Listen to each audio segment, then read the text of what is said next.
il a dit, Gaspard Ganzer, c'est le conseiller de Macron. Oui, bien sûr, il a dit hier que le coefficient intellectuel des gens, des gilets jaunes qui manifestent, était au niveau, ça doit être au niveau 0. Je le cite comme ça de tête. Alors, Gaspard Ganzer, va te faire bip. De la manifestation. Ils ont manifester malheureusement, même s'ils sont cons. Je suis désolé de le dire, mais c'est pas la question. C'est pas la question d'avant la manifestation. Juger est-ce qu'ils ont droit ou pas. Je suis sûr que si on faisait des tests de QI à l'entrée des manifestations, il n'y aurait pas grand monde. Je dis simplement. Soyez pas méprisants non plus, parce que ce genre de déclaration ne calme pas les choses. Et puis il y a une deuxième erreur qui a été faite, et alors dont nous portons tous la responsabilité, moi y compris, je ne me pose pas en censeur, c'est le fait d'avoir probablement été trop intelligent, trop subtil, trop technique dans les mesures. Pour comprendre comment fonctionne le référendum aujourd'hui, c'est la loi Woody Allen.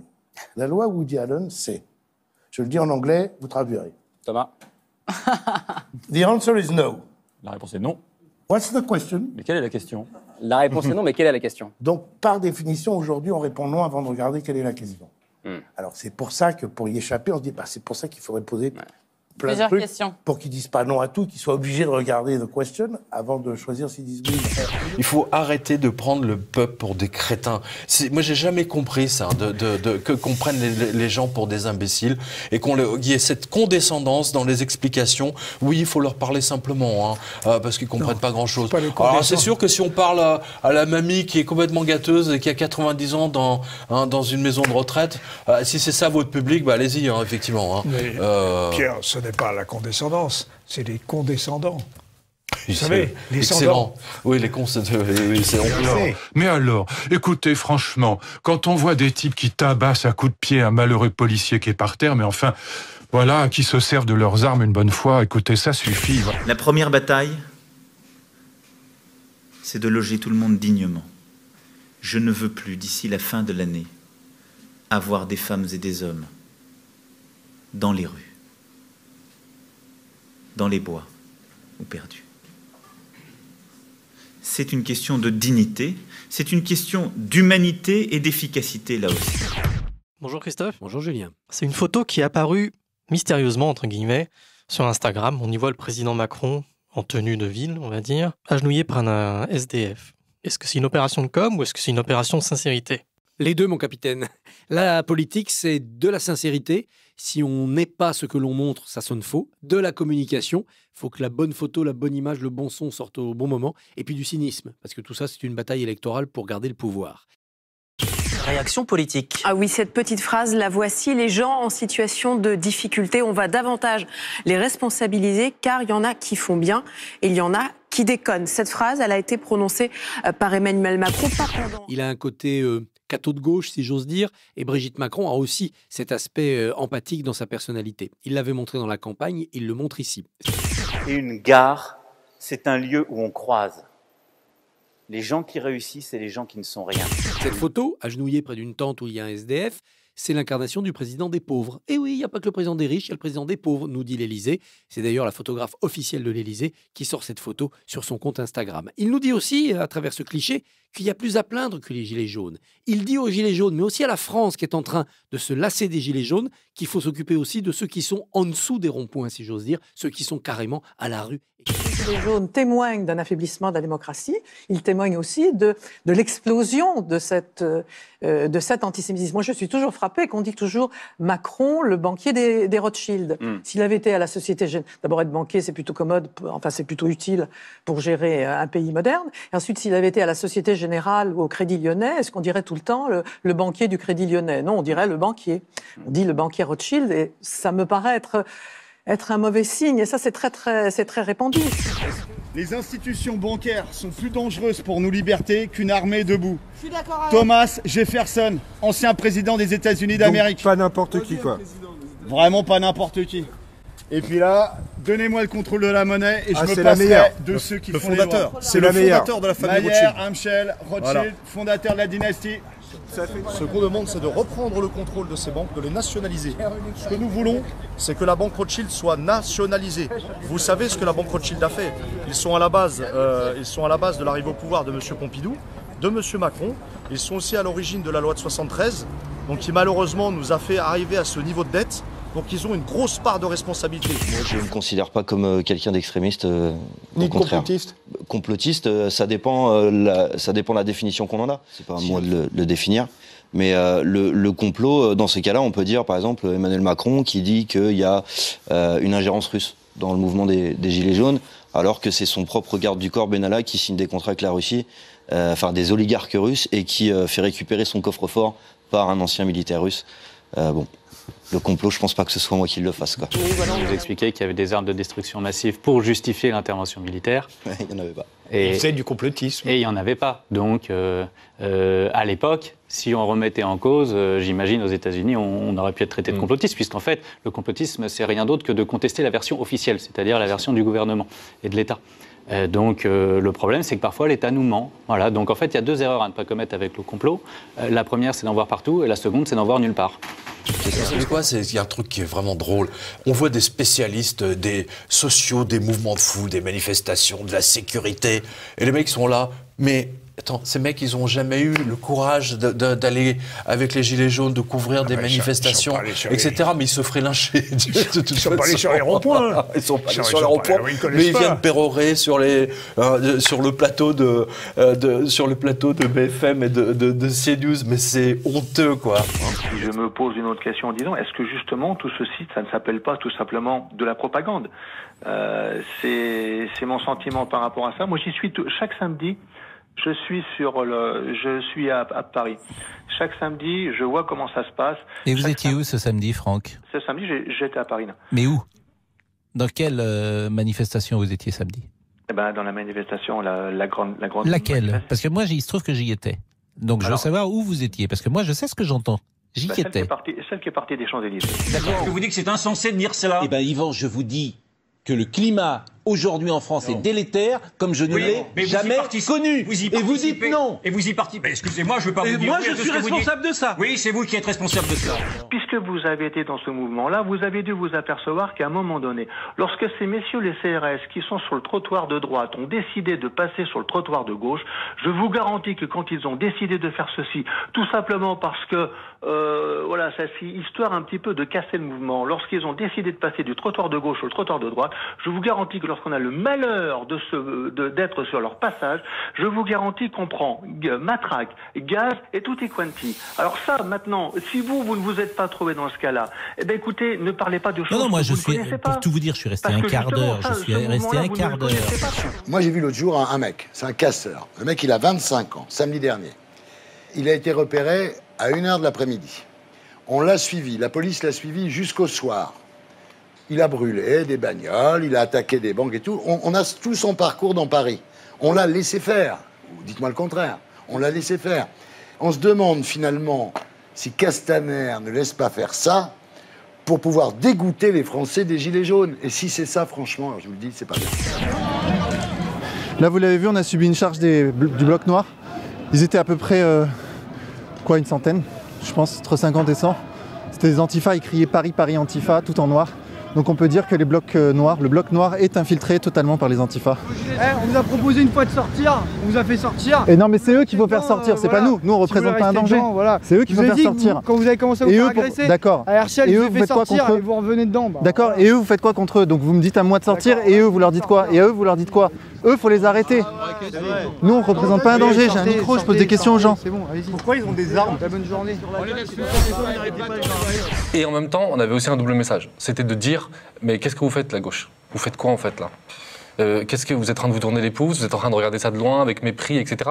Vous comprenez pas que s'il y a aujourd'hui le mouvement des Gilets jaunes, c'est votre échec, en fait. Plutôt que de les mépriser, voilà, on vous propose un cadre. C'est ce qu'on a lancé avec les cheminots de l'Intergare. Donc voilà, cheminots, des mouvements antifascistes, des mouvements de lutte, en fait, comme nous. Et on a dit, venez, on va tous y aller, on va pousser la gauche à prendre ses responsabilités. Et c'était c'est comme ça que ça a démarré le 1er décembre à Saint-Lazare. Ok. Avance.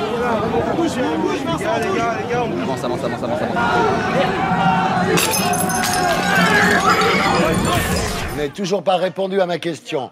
On suit un mec. Je vous le dis. Je vous dis, c'est pas des mensonges, tout le monde peut vous dire que c'est vrai. On suit un mec pendant toute une après-midi qui brûle des bagnoles, qui casse des abribus, qui casse des banques, des distributeurs automatiques de billets. La police ne l'arrête pas. Dites-moi si c'est...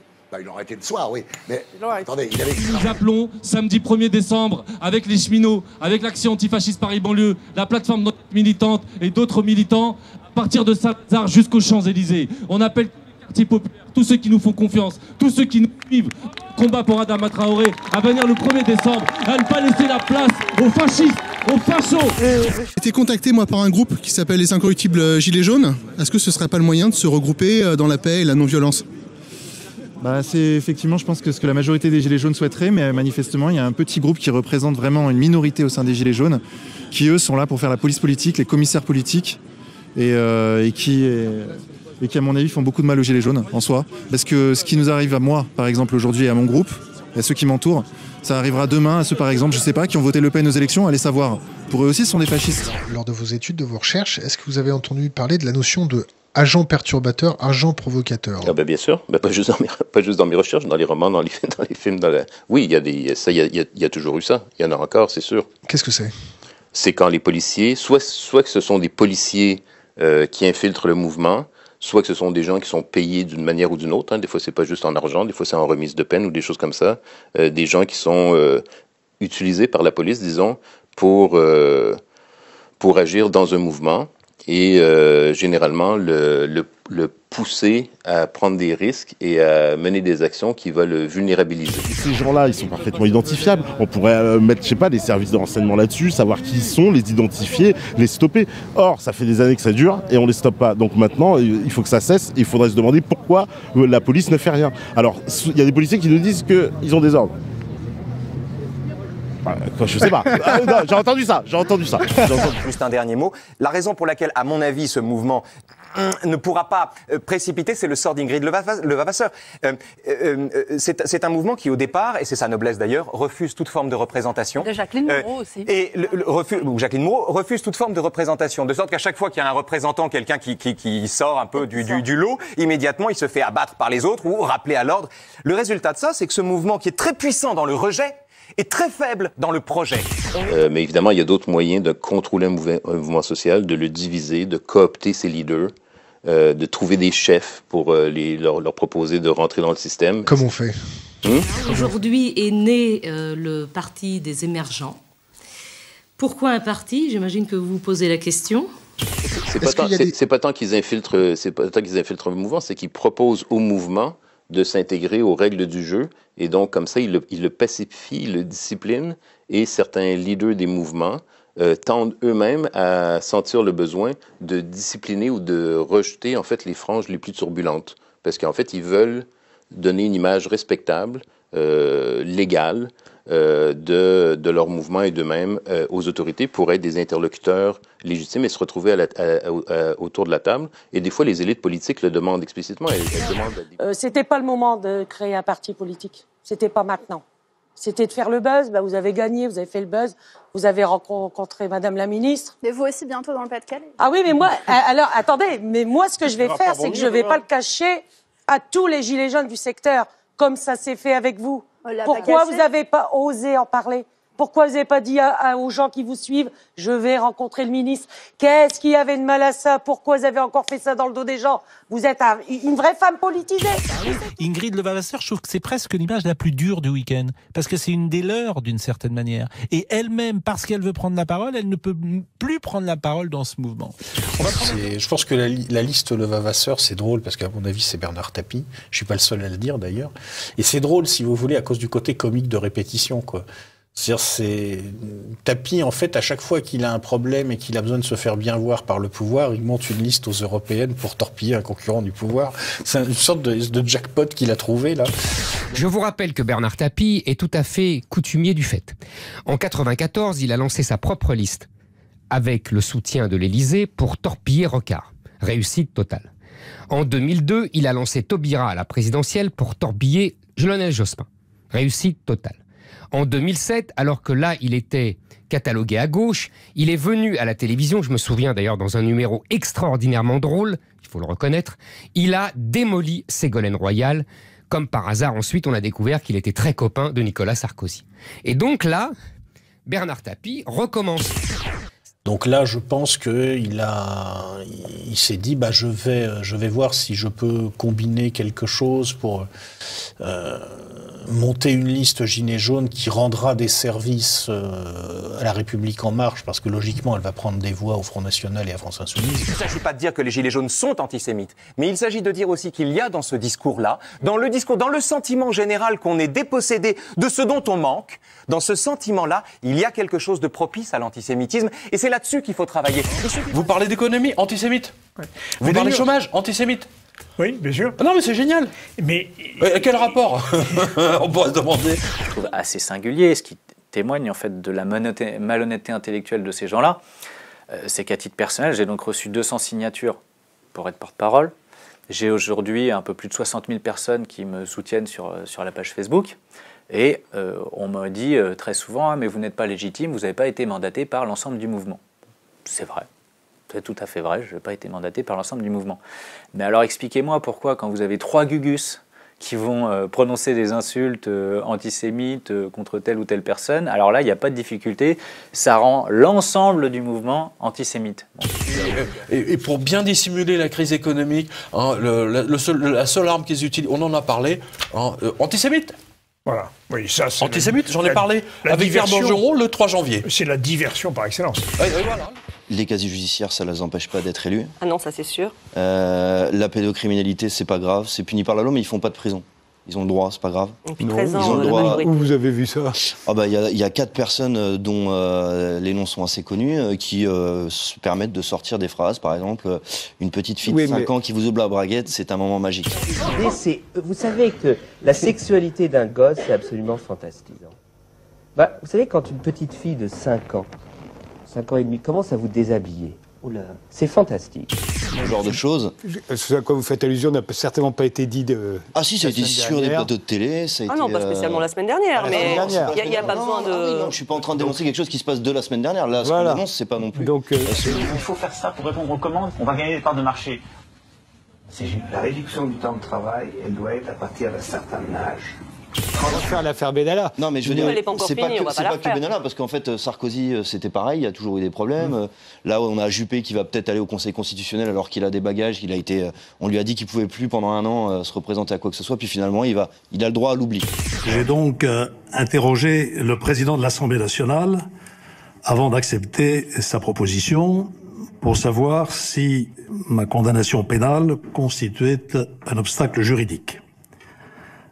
Après y avoir réfléchi, M. Ferrand m'a rappelé pour me dire qu'il n'y avait pas d'empêchement juridique. Alors lui a le droit à l'oublier, mais les Gilets jaunes qui ont juste manifesté parce qu'ils n'étaient pas d'accord, c'était comparution immédiate et ils sont aujourd'hui, pour certains, condamnés à des peines avec un casier judiciaire, avec des amendes à payer, etc. Incarcérés en attente. Ils n'ont pas le droit à l'oubli, donc ça pose problème. Ce que je vois, c'est qu'il y a 2 poids 2 mesures dans le sens où quand on est un simple citoyen, on n'a pas le droit à l'erreur. Par contre, quand on est à la représentation d'un pays, on peut se permettre tout ce qu'on a envie de se permettre parce qu'au final, qui va en prison? Quel ministre va en prison? Quel ministre va en prison?